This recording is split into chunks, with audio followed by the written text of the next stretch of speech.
All right, welcome back into an all new episode of the Glue Guys. I'm Landon Lucas. That's my dad, Richard Lucas, and we have arrived at the episode, the one we've been waiting for all year. We Yes. knew it was coming, but it's that episode where you need the players only meetings. You need to Right. have some self talks, talk to yourself in the mirror, maybe go to the coach's office, talk to your family members back home, something. Right. But we have arrived at the episode that we were kind of expecting. We didn't know exactly when it would come, but we knew it was coming at some point. And we're here now. And to be honest, I'm excited for it because these are the episodes where we actually have to, put on our thinking caps and really think through what we would do in Coach Self's situation and how we would kind of right this ship. So yeah, are you ready for this? Yeah. I mean, of course, I'm ready for it. And like you said, every team has, for the most part, has this type of week. Mhm. Uh, but and the kids for sure, the players, they just need to stay off of social media, not worry about it, not worry about others, all the haters and all that stuff that are come out of the closet. But I will tell you though, there was something, and we're going to go all into the Yeah. actual games and stuff like that. But what over the overall feel though, to me was it was a little striking how quickly it turned Hmm. and how bad they were for Yeah. big chunks. I mean, it almost reminds me of like, I remember having watching Peyton Manning in his last year, and and it was like he couldn't throw the ball more than 5 yards down the field, and it's like, man, he was the top 10 of all time to, oh my God, just hand the ball off, and it happened like that. And not to say that this is, they're done. I don't want that analogy, but I'm just saying that, man, it felt like just a week ago we're like, hey, these guys are pretty much world beaters, Yeah. and today it's like, will they lose a fourth one or not? So And we'll it's get crazy. into that later on in the episode. But I want to start with the shocking home loss, 20 plus points to Right. TCU.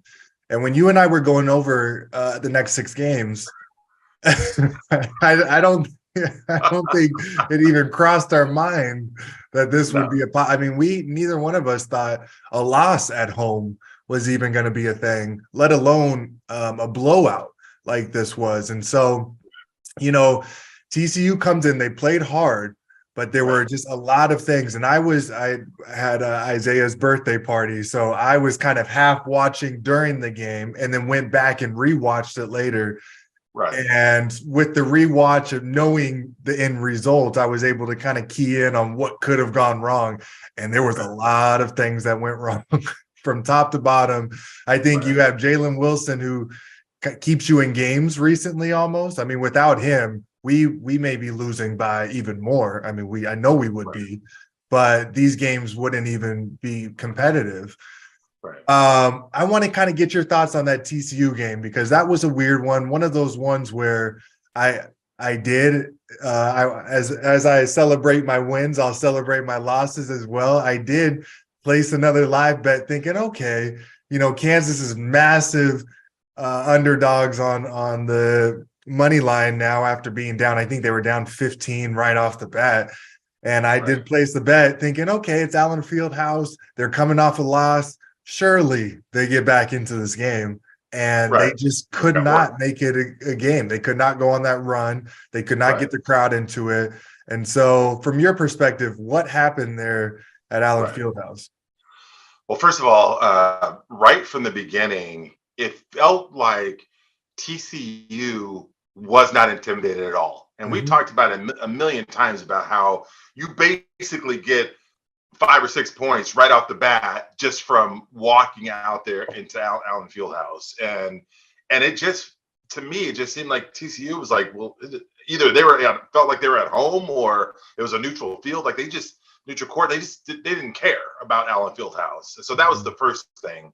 The second thing was it felt like when you're watching the game, it just felt like TCU was able to play the way they wanted to play. Mhm. They dictated how they wanted to be. And the whole time, Kansas was on their heels. and that they were trying to figure out things.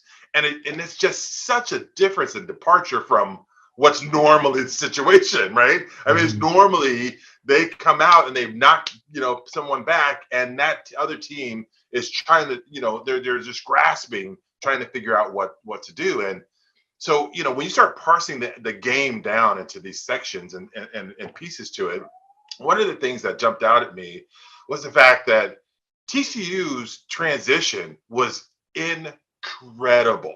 Yes. I mean, just incredible. And the thing is that how do you stop that? Well, you've got to make buckets and not turn the ball over, right? And KU was not making buckets and kept turning the ball over, and TCU was taking advantage of it over and over and over again. And I can tell you, it's just when you see a situation where a turnover happens and the other team goes down, they've got the trail who spots up for a wide open three and nails a three. That is like the whole crowd just sits down. And they silenced that crowd with that play. So, I mean, that's to begin with, to me, that was probably one of the biggest factors. That transition was incredible. Yeah, I'll agree with that. And I definitely will agree that they did not seem intimidated at all. I think from the beginning, you saw a little bit of that carryover of, hey, we just beat the hell out of Kansas State, and then Kansas State went and beat this team. We can do the same. And then that carries over, because then you go into the game thinking that, and it's like, well, there's Allen Fieldhouse, but then you get off to an early lead, and then Kansas never goes on a run. And then you saw by the middle of the second half, they were playing so confident. I mean, every shot, every bucket, their scorers were looking for others. Everybody was sharing the extra pass. They were feeling it. I mean, it just never at one point in time did they have that moment that you thought would come, being at Allen Fieldhouse. I want to talk a little bit about what I saw. So when I watch a game back with knowing the result, my eyes tend to focus on one position, and that's the center position. I already know what's going to happen in the game. It was so hard for me to watch the game as a whole, so I just ended up watching one position. So if it sounds like I'm over criticizing it, it's because that's all every time down the court I was looking for where the center was, and most of the time it was KJ. What I noticed was, and I don't know if this was a little bit of being on that scoring streak, or a few things getting to his head, but I noticed a lot of plays where KJ is very athletic, and he does a lot of explosive things. He does things that you go, oh, wow, he put a lot of effort into that explosion, whether it's going for getting a block, whether it's a possession where he guards really hard on the ball, whatever it is. Right. However, what I noticed, especially in this last game, and I don't know, before that it may not have been as severe, but I just was focusing only on him. The in-between moments, he was very, very, I don't want to say lazy, but he was very comfortable. He was too comfortable. There would be, if his man was out of the play at the time, he would stand up and not really, and the next thing you know, he got into that, I'm now under the hoop and I'm buried, or a shot would go up and, he's not really looking to box anybody out. And he's like, I'm just going to go get it. And next thing you know, it's, this guy's over top of me or push me, out of position. And now I can't get the ball. There were just small things like this that I noticed time and time again. That was the cause of him picking up the fouls, or him not being in the correct position on defense, on offense. And that was something that kind of took me by surprise, because I was under the assumption like, okay, he's playing hard every minute he's on the court. And I didn't see that. And I think that that's something that I know Coach Self, I know Coach Roberts, especially when you're talking about this time of year where you have quick turnarounds. They went from a Saturday to a Monday. All you can emphasize and talk about is the effort thing, because those are things that you can change quickly. Right. Now, with the bigs coming off the bench, Uday got some minutes. So I was watching Uday a lot. I actually like a lot of the things I saw from him. And I think that he kind of changed my mind on potentially who could be that big behind KJ. Now, while I said that about KJ, I still have full trust that he can handle that role. I think it was just a little bit of somebody needs to talk with him or something about those, and because he's capable of it, so easy switch. It's not like it's something he can't do. Now, Uday, I really like a lot of the things he brings. He's athletic. He runs the floor really hard.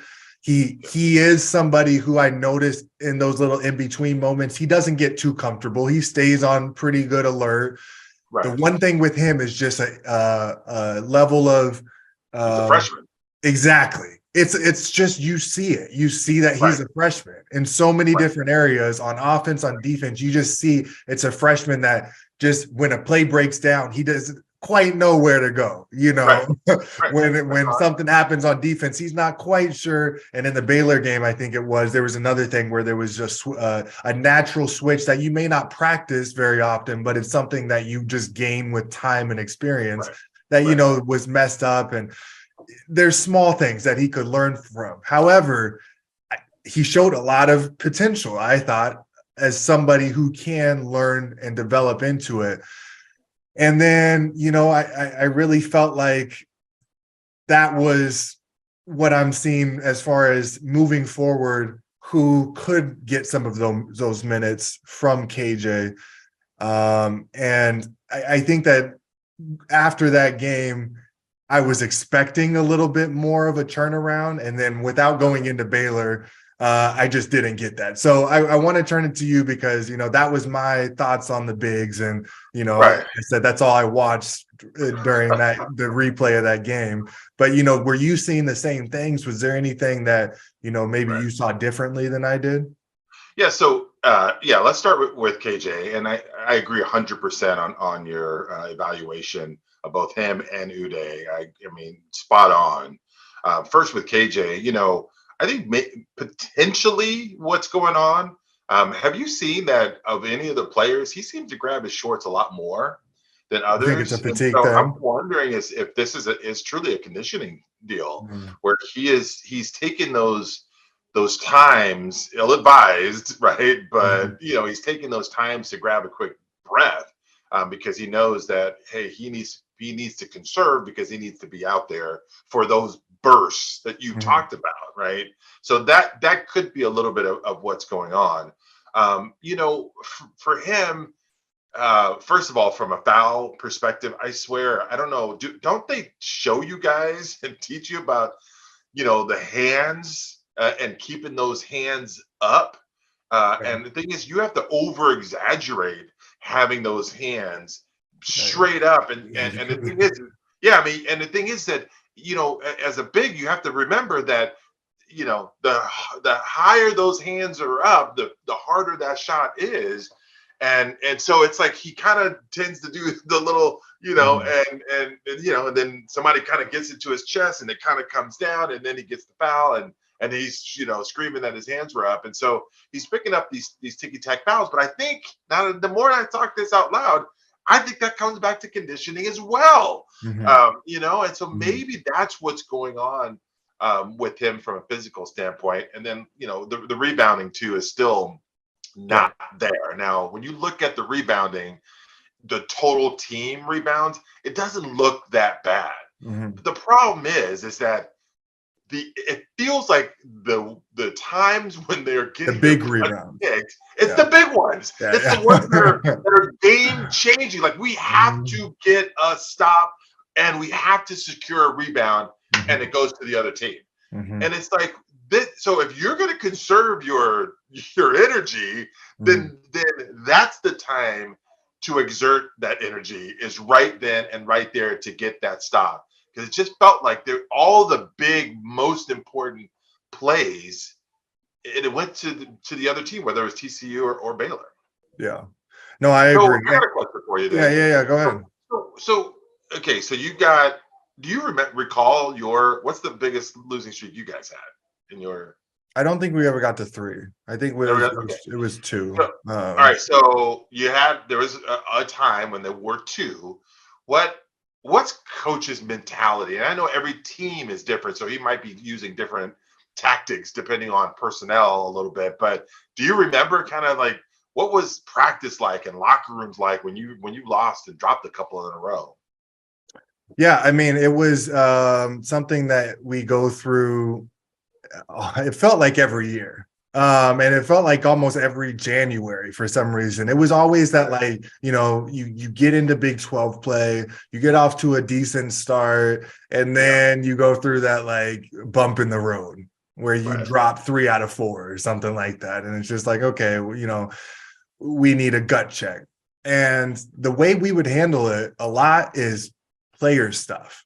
It was calling out each other in players only type meetings. You would see a lot of the senior leaders or the people who have been a part of big runs or teams beforehand, getting the team together and sitting down and saying, okay, what's going on? And then you get people who voice their opinion. You'll hear somebody. If I was on that team with KJ, I would have called KJ out, and somebody may have called me out for something, and then somebody would have called Duan out, and then it's just like everybody gets a chance to really not only look within, but then have a chance to share their thoughts. So you're hearing it from your peers and your teammates, and not the coaches who continue to say it over and over again, because that's not working anymore. And then at some point in time, you need to hear that from yourself. You need to hear that from your close peers and your teammates.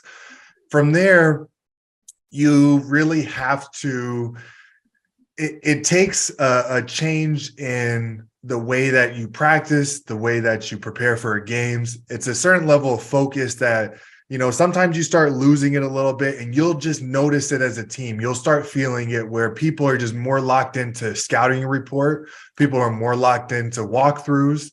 It's just one of those things where you don't need to be super locked in at all moments of every single practice or walkthrough at all times. But during this period where you're on this kind of losing streak, this is when you need to do it. You need to overcompensate almost and like just overdo everything. And that's what these teams that I was a part of would have to do. And then the last thing is you remind everybody that this happens all the time. This is just part of the season. There's nothing that is going on right now that didn't happen to the national championship team, that didn't happen to those Final Four teams, that didn't happen to all those teams that won every Big 12 championship and the streak that set a record. Nothing that's happening is out of the ordinary. Matter of fact, I have this notebook that I write our sub in, sub out for the day and whatnot. And I just opened it up to a random page, and I saw from last year, it was around the same time. And we were talking about, is this, like the end of KU almost, or like, is this, how are they going to, one of the things was, is Remy Martin ever going to play again for Kansas? We were talking about that. We were talking about David, and if he could even like give some kind of production at all, like you just go into this. And that's why we, from the beginning, we're talking about this episode that was going to comment stuff, because we just know it's bound to happen. And that's what you have to emphasize as a teammate who's been there. So those guys like Jalen, those guys like DeJuan, those are going to be the key parts of those conversations, leading the fact that, hey, this is something you go through. And with Coach Self, with Allen Fieldhouse, we're going to come out of this just fine. And this is just a learning process. Yeah, and that's great insight. I lost more games than I won in Oregon. So we had plenty of 2+ game losing streaks. So I needed to figure out how Self handled it. But I wanted to chat a little bit. I know we've been talking about the bigs, but I'm a little worried about Harris. Yeah. Because those point guards are the people, the guards with the ball in their hands, the ones that are really setting the tone for things. He's not been good, and not only from turnovers, but from a scoring standpoint. Defensively, on ball, he's obviously a good defender, but I just feel like I guess my question to you is, Mm. do you see or feel that maybe he's not quite what we thought he was, or do you think that this is even his own personal little blip, and he's going to come out and he's going to be just fine on the other side? Well, let's get into the Baylor game, because the Baylor Okay. game I did watch live, and when I watched it live, I watched the whole team again. So I wasn't Right. just focused on KJ and the bigs anymore. I was back to watching the game as a whole. Right. So what did stand out to me was the play of Dewan. Right. And it was something that was I don't it was a low, I think. I mean, I think he'd been trending down since Kansas State. And matter of fact, since that fall at Kansas State, I'm not going to say anything, but it just seemed like he came back after that in that game and had some uncharacteristic turnovers, and then comes into these next two games and takes a step down again.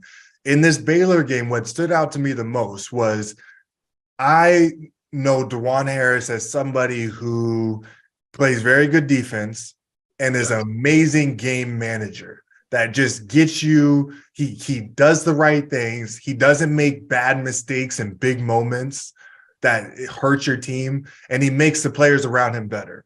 And watching the Baylor game, it was the opposite in some situations. Right. You felt like they would get a little bit momentum, and it was a turnover by him that would end it, or it Right. was, a decision that he would make that would kill some momentum. And that was shocking to me, because that's not what you expect. You would hope that that guy who is your point guard is able to, at least, even if he's having a bad shooting night, or even if things aren't 100% going well for him, he can just stop the bleeding enough that he's not hurting the team at all. And I Right. saw in that Baylor game, there were multiple times where they would make a run, they would be in it, and then he would just, throw the ball away, or make a play that was very uncharacteristic for him. And Right. so I think, to answer your question, can he turn this around? Are we seeing, maybe a different Dewan moving forward? I think that he 100% can. This is a slump that you go through in the middle of a season. Everybody's going to go through it at some point in time. We've seen him compete at the highest levels under the biggest stage, the biggest lights, the biggest stages that you can play on, and Right. do exactly what I just said, which is, manage the game great, get some buckets when you need buckets, but then make sure that you are making the team better and not hurting the team. And Right. so I think that he's just on a little bit of a skid right now. What I would suggest is what I usually suggest to the bigs, I would suggest to him, and that's just simplify everything. Right. Take a step back and just make things simple again, and worry about a few key things going into the game. And then I think that will help him kind of change his focus a little bit, and worry about those small things, like maybe just go into the game, hey, I don't want to have more than X amount of turnovers tonight. And I want Right. to make sure that I'm getting my teammates involved. I want to make sure that I'm a vocal leader, whatever it is. Just set a few good things that you think you can do at a high level, no matter what the game, script and flow and making and missing shots. Just a few things you can Right. control, and then go from there. But I do think it's something. It's just kind of a bump in the road. We've seen enough from him at this point that I would be more worried about a KJ turning this around. Maybe we're seeing the real KJ, then maybe Right. we're seeing the real Dewan. I think that he's shown us enough that this is just a bump in the road for him. Right. Well, and I was just wondering about that because it just has seemed like his play has been so subpar. And Mm. the thing is that even earlier in the year when we were meeting with, I think it was the first episode, maybe with Coach Roberts, and we were asking who are those guys who you expect to step up, and he was talking about Jalen and talking about Dewan, and it's like, Mm. you know, not uh, every player is built to handle the level of pressure that comes with being, the starting guard on a team like Kansas. So, I just was wondering if you thought that there was maybe something that was a little bit bigger than he's able to handle, Mm. because he has not looked very good at all, to the point where I felt like when they kind of went to the bench that the game actually flowed a little bit better. I mean, the turnovers dropped, and Mhm. obviously defensively, maybe there's a slight drop, but it felt like it was almost better without him. And I don't, Yeah. and again, so we'll see if you're right in the sense of this is the turnaround, or are we seeing somebody who, he's great as the fifth option, Mhm. right? But when he becomes option essentially number two or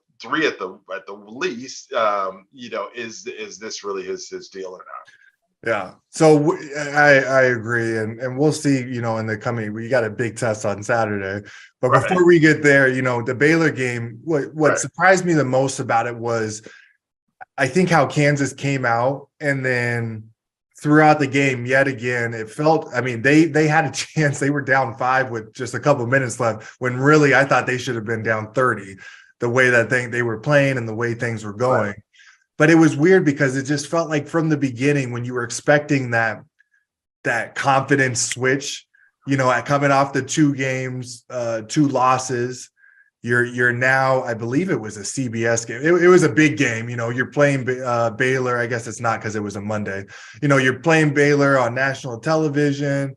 You got a Jay lot of eyes on Billis. you. Jay Billis is there. The crowd was surprisingly, I didn't give them enough credit when I was going through the looking ahead Right, to the next, because I said they were usually not great and they looked pretty good and into it.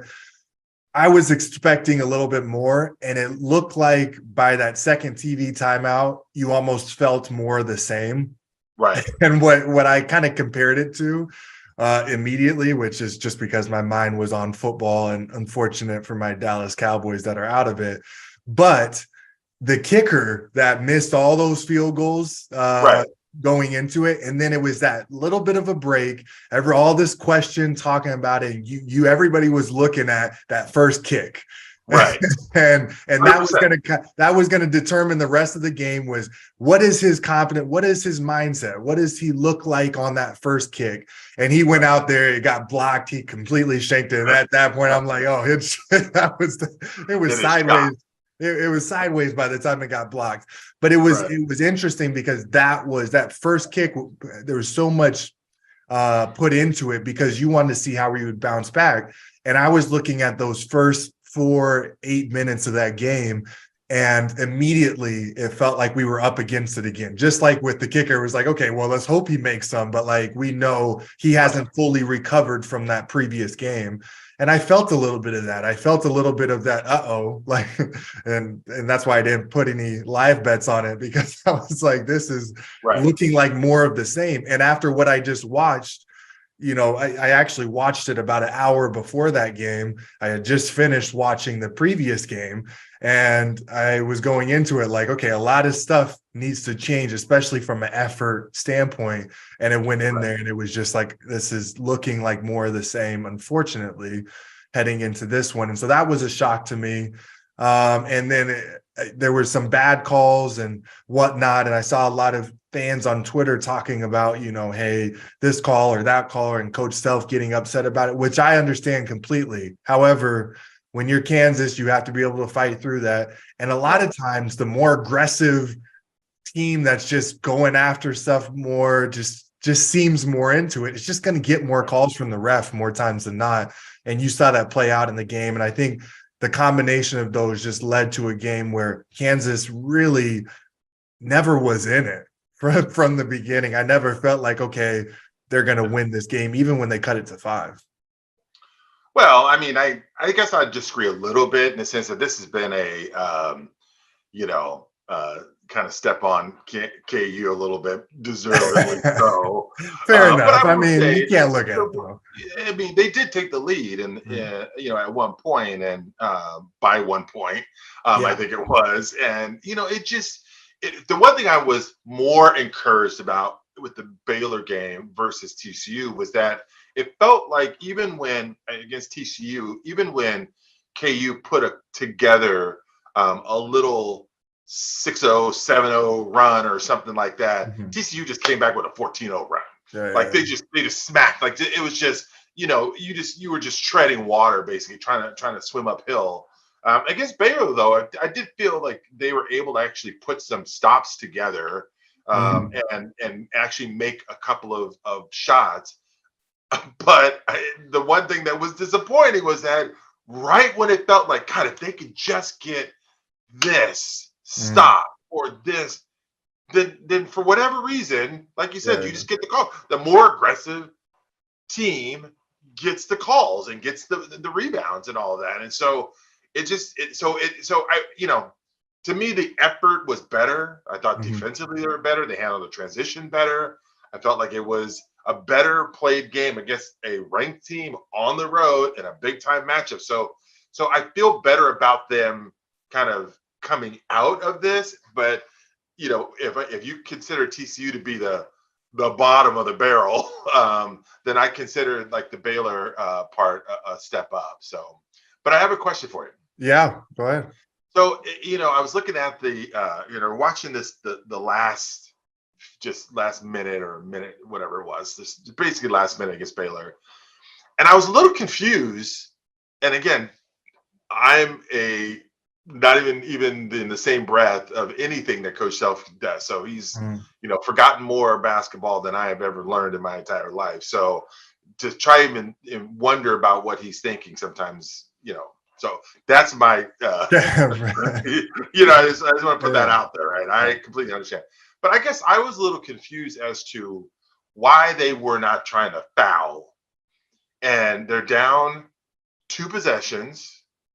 And my thinking was, first of all, why didn't you go to the full court press sooner? And then, okay, now we're down 2 possessions. We've got shooters. Let's get a foul. And yes, they're in the bonus, so they have 2 shots. And yeah, maybe they make both of it, but maybe they miss both of them. And then we can get the ball down and maybe get a shot to cut it to 1 possession. And then you do that again. They basically just gave up on that part. Like they were like, all right, we're 40 seconds, we're done. Yeah. And so I was just confused. Did you see that? And if so, did you think that as well? I didn't really have too many thoughts about it during, so I don't know if that was. I may have already kind of, for me, truly. No. I still watch, but I mean this when I say I never thought that they would win, and part of it goes back to the fact that, like you said, every time it felt like they needed something big, it wasn't working in their favor. And then it got to a point where I'm like, okay, if it's going to continue like this, they have no chance. As far as the full court press thing, that's a fatigue thing. Unfortunately, you got too many. You're not getting enough from your bench right now, and you're playing a bunch of guys a lot of minutes, especially coming off of a game just 48 hours ago. And so it's tough to put a press on for too long, unless you have some guys who are feeling. You could tell as soon as they went to the press, those guys were, they were struggling out there. So it's like, do you really want, against a team who's hyped up at home? I would almost rather just send them back and then, try to get a stop that way. But I mean it when I say that was, I don't know if Coach Self was feeling the same way, but I was just like, this is just not, they're not going to win this game. And it comes down to a few things. One, you can't turn the ball over. Jalen Harris had a couple. There was some effort stuff. But the one thing that just pissed me off every time was the offensive rebounds in the biggest spots, in those spots where that was we've talked about this before. Those are the moments in the game that I just loved, because now those rebounds count as 10. Every stop you do. Yeah, exactly. You do everything you need to do to get a stop. The ball's up in the air. Now it's your turn to go get it and have a possession yourself. And you can't get the rebound. You can't secure it. And it happened over and over again. And that is just complete momentum killers, back to back to back, nonstop. And that was where I just saw that game as like, okay, if they're not able to it's hard enough to get stops, but they were actually putting together some stops in moments they needed stops.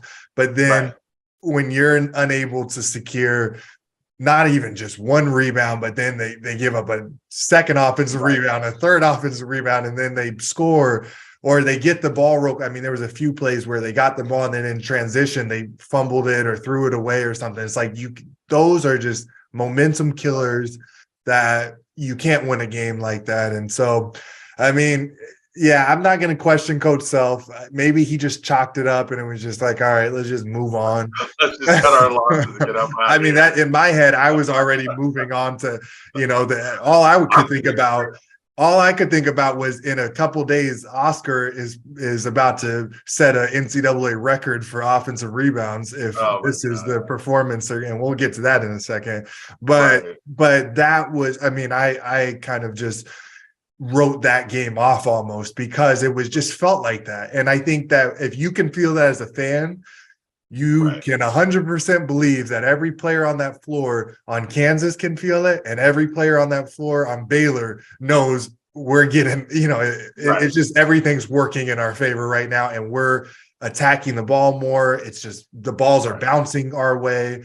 It's just the energy that it creates, and unfortunately, it made it so that comeback was as although they made it close a couple of times, it just was all for nothing at the Yeah. end. I mean, yeah, you're 100% right. I mean, and it felt, even though, like I said, they did come back and they did have the lead for a second, it still overall felt like this was still an uphill battle the whole time. I applaud their effort in a really difficult situation, but the rebounding is something that, even I think it was even last week or maybe a couple of weeks ago, we were like kind of giving a pass a little bit to KJ, saying, well, maybe, it's okay because of this or that or the other, and those guards are rebounding down, and but again, I just checked the stat. I mean, 28 minutes and 3 rebounds.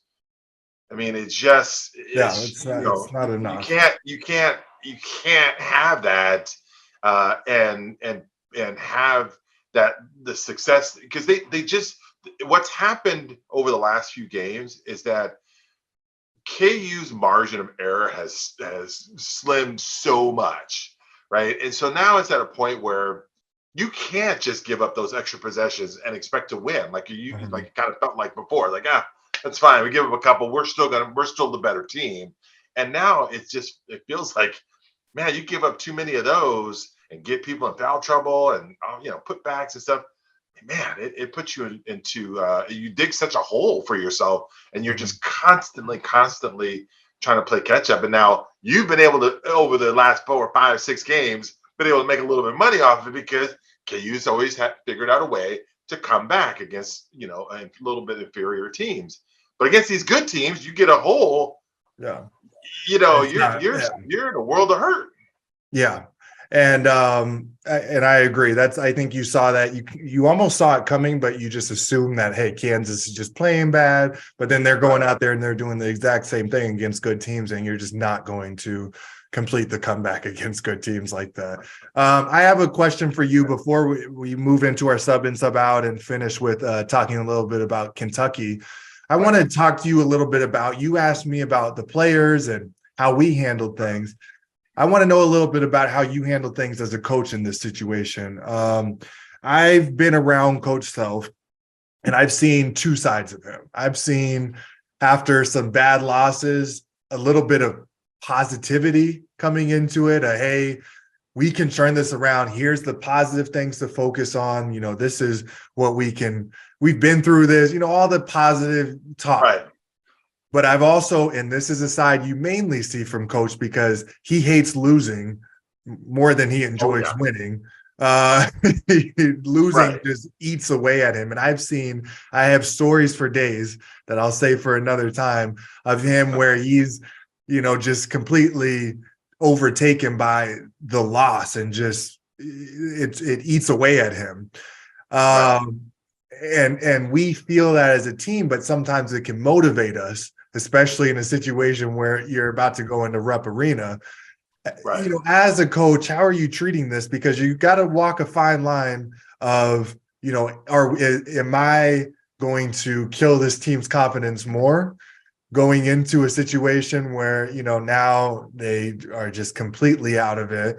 Or, can I build it up through being positive, or can I encourage them, or can I, motivate them with the, showing how much these losses are affecting me? So I just want, Right. first thoughts, you're the coach of Kansas right now. You're getting ready for Kentucky. What is Right. your mood? And now you have a Monday to Saturday, which is the longest break you're going to have at this time of the season. What is Right. your mood? What are your talks like? What is everything that you're presenting to the team going to be like over these next 4 or 5 days? So that's a really good question. And I think that all teams are created differently. Mm-hmm. And not all losses and losing streaks are created equally. Mm-hmm. And so I think that if I have this team, I think the thing is that I know how good they are. I'm not dealing with players that are, that are have fragile egos, or that if I get on them a little bit, that they're just done. They're going to take their ball and go home. So I think that I would lean more toward challenging them and really putting that uh, putting on to them to look inward of themselves and start thinking about the fact that these losses this is not Kansas basketball, Mm-hmm. right? I mean, I think I would probably go that direction. I'm not going to, there's no reason to yell at them. There's no reason to, at this point, I think I would probably, you want to pat them on the back a little bit, but I like the idea of just going, you know, did you come here to lose by 23 at home? Mm-hmm. I sure as heck didn't come here to coach a team that would lose by 23 at home. I mean, we need to get better. And then I think because we have this break, that's when you talked about it with Dewan, you talked about it with KJ, breaking it down and getting back to the basics Mm-hmm. and getting simple again. And I Mm-hmm. think that's what I would do on the court. Like off the court, the emotional part, let's do this, guys. You know that you're better than this. Wouldn't you agree? Mm-hmm. I know that you're better than this. I've seen you go in and beat the crap out of teams that are better than the teams that we've just lost to. We can do better. Now let's get on the court and let's figure this thing out. Right. So now let's get into defense. Let's figure with on ball defense. I saw a ton of times where that defender goes right by him. Mm-hmm. And there was a lot of Olay defense from the help. There was people just turning their heads, and they were maybe worried that there was going to be, penetration and pops to their guy. Mm-hmm. There may have been some of that stuff going on as well. But it's like, let's just get back to, don't let that guy get by you. That's your job right now. And then if he does, what is the rotation? What's going on? Mm-hmm. KJ, don't get stuck underneath the basket. Yeah. Do the work early, right? Too many times the guys were just standing there, big, huge presence, and he's underneath there trying to figure out what to do. Mm-hmm. So I think that's how I would handle kind of the on the court. It's just, let's get back to the basics. We're a better team than this. Mm-hmm. And that's why I think that they're going to have a pretty good week. Yeah. I'm happy you said that. There's when I said he goes two ways, there's that one, like, we got this rah way. I think there's 0% chance he's going. He could, and I think to the media, some of the few things I've seen kind of almost lean in that direction. However, Right. That's not what this team needs, because what I saw wasn't necessarily boiled down to just getting unlucky or missed shots.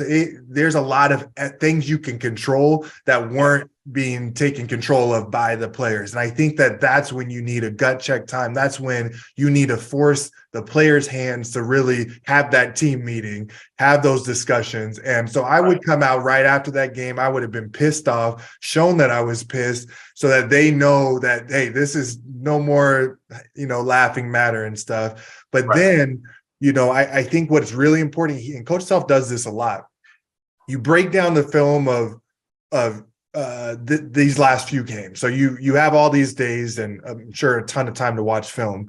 So you break down the film, you show KJ, in between, hey, this is, you can't do this. You got to, show the effort stuff that we talked about. Show Dewan just the silly mistakes that he shouldn't be making. But then what you do is you show them, or you could even show he used to show us teams all the way back to like '08 and before. I mean, we've Right. watched film from all years, but you show an example, and ideally an example of this exact team doing the exact opposite. Playing Right. with it and just saying, you can do this. Is simple stuff that we're asking of you, just the way that you got from this side to that side, or you were engaged this whole time. We need that from you now. And we just saw you not do that or take plays off or whatever it may be. And then leading into the game, I think that you nailed it, where everything has to be more about you're at Kansas. You're playing Kentucky. It's going to be one of the featured games on Saturday that I've already, I'm watching ESPN. That's all you see every commercial break is hyping up the Tennessee, I think Texas game, college game day. And then right after is Kansas, Kentucky. This is the game that college basketball fans are just waiting for. Right. And you push that, just go out there and play as hard as you can and just really give as much effort as you can, because we can't leave there thinking, oh, we didn't give, enough effort. We were, not 100% into it. That can't be the thing. Even if you leave there with a loss, which hopefully you don't, that can't be the reason. And so I think that's step, 1, 2, 3, and 4 until you get to it and really try to get into that game and come out with something positive and hopefully a win with it as well. All right, we had a little bit of technical difficulties there. It's probably okay because I was rambling on about a bunch of nonsense anyways. So, but we're back. Technical difficulties, and I mean, come on, that never happens. Oh, I know. Hey, I blame the field of 68 for that one. So,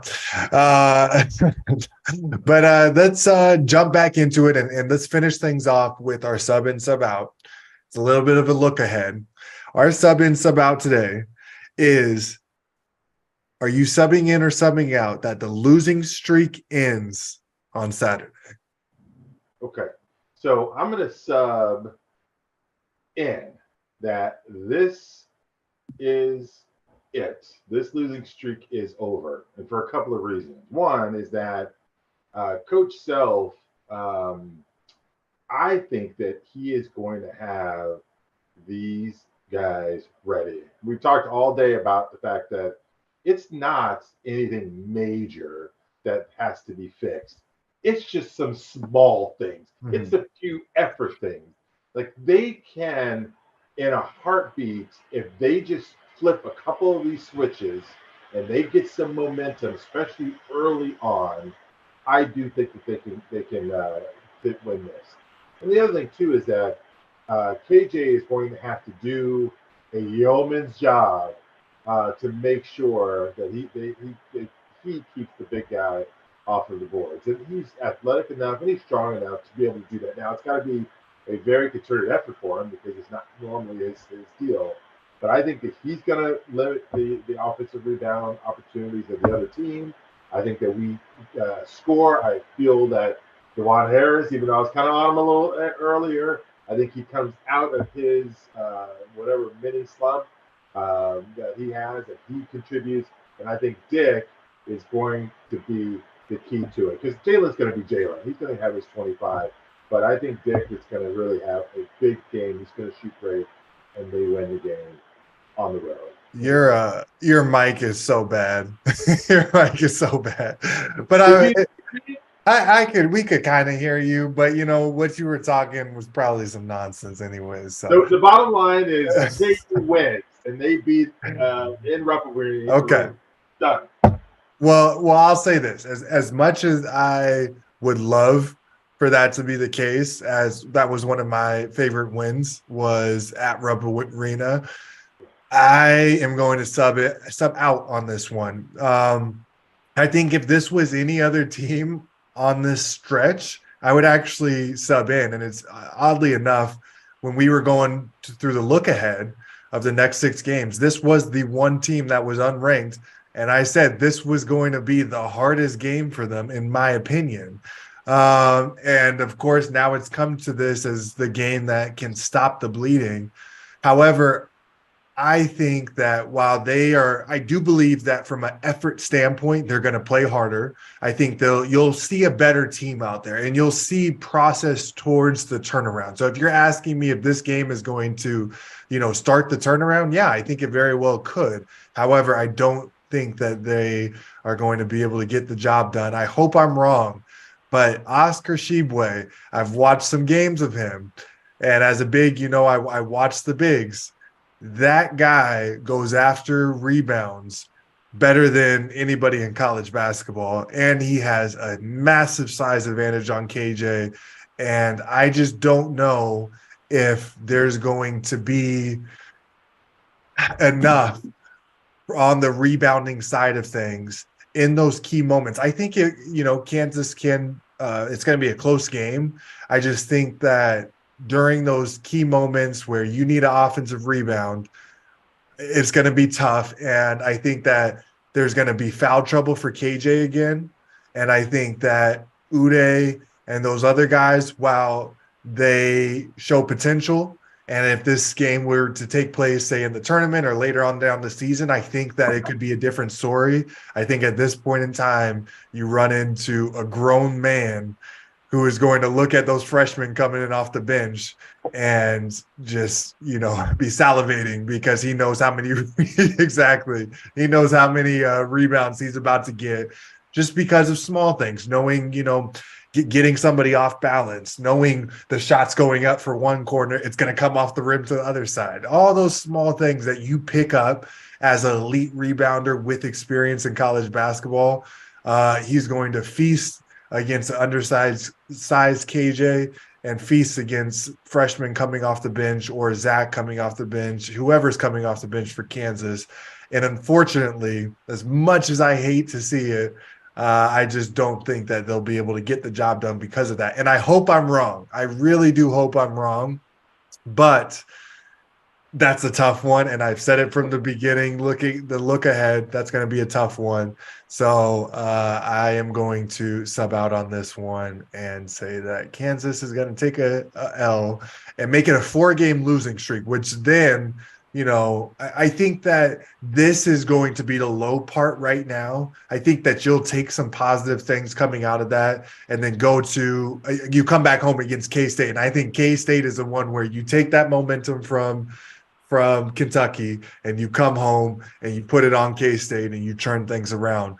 But this is not the time to be looking like we're looking, going against one guy. If that one guy wasn't there, I'm taking Kansas because I think that people are going to play harder. DeJuan's going to be better. Kevin's going to be better. Jalen's going to continue to be Jalen. Grady looked a lot better last game. He's going to be good. It's just inside. It's going to be absolute hell for those guys trying to keep him off the boards and keep him out of the paint because we talked about positioning. We talked about all those small things that you have to be completely engaged from start to finish. And if he's exhausted or he's tired or he picks up a couple early fouls and is worried about getting more fouls, it's going to be a clinic by this guy who is the reigning National Player of the Year coming in to the season against our bigs this game. Well, you're not changing my mind this week. I still think KU wins. Okay. Well, we'll leave it at that because I can barely hear what you're saying. I heard KU wins. I appreciate you guys listening. Sorry about the technical difficulties in the show, but it is what it is. We're just trying to bring this show to you guys. And I hope that we get on this next week and this is not a 5-game losing streak because then you have some problems. If we come and we take an L to Kentucky, which obviously people just don't like Kentucky. That's a big rivalry in itself. And then come home and take another L to Kansas State, then you hit the panic button because that's, as we talked about things being present, we've done this before and stuff. That's something that's unprecedented. You cannot say that at Kansas, you're going on a 5-game losing streak and then, losing twice to Kansas State and then losing at home. So that's when you hit panic mode. And I think that if they do drop this game to Kentucky, there is going to be a lot of pressure on that Kansas State game because you cannot lose that as well. So we'll be back next week to break it all down. I'm going to Kansas on Sunday, so I'll be there. I'm going to hopefully get a chance to be around the team, talk with the bigs, get a feel for how Coach Self and stuff is handling things. So maybe I'll have a little inside scoop for you listeners. And hopefully we're on this talking about potentially a complete turnaround with the 2-0, but at least handle business at home. So, got it. All right. Well, we will be back next week. Thank you for listening. As always, like, subscribe, do all that stuff. And we will see you next week. See you guys.